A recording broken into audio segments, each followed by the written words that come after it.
Jesus, help me to forgive. One of the most important messages that Jesus had to the people that he taught and healed was about forgiveness. And we recall the dialogue between Jesus and Peter when Peter said, "Lord, how many times should I forgive? 7 times?" And Jesus said, not 7 times, but 70 times 7 times. In other words, we must forgive every hurt, always.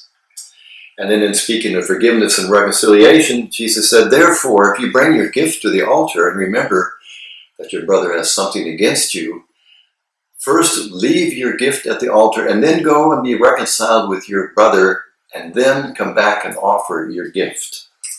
Having unreconciled relationships affects our relationship with God and how we worship.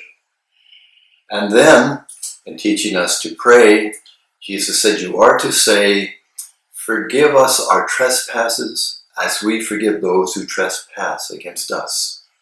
In other words, we are telling God not to forgive us if we are unable to forgive others. So we all have been hurt, and we all have hurt others. I once heard a woman say that she would rather go to hell than to forgive her husband of the deep hurt that she experienced. Well, that's pretty serious. She said, "If I forgive him, I'm telling him that what he did was okay, and that is not true. What he did was not only an offense against her, it was also an offense against God, who will have his justice." But when we forgive, we are saying, "I am not going to let your sin have power over me and affect my relationship with God and others." However, when we refuse to forgive, we become a bitter, negative person. And this will affect all of our relationships, including our relationship with God, and it will follow us even to our last days. And we will also have to be purified of any unforgiveness before we can enter into heaven. So if you have not been able to forgive someone, ask our Lord for the grace to be able to forgive.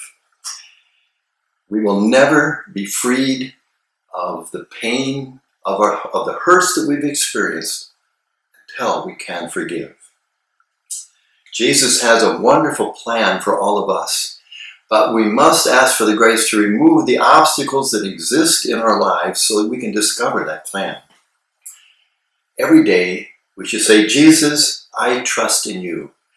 Help me to believe so that I may always have hope."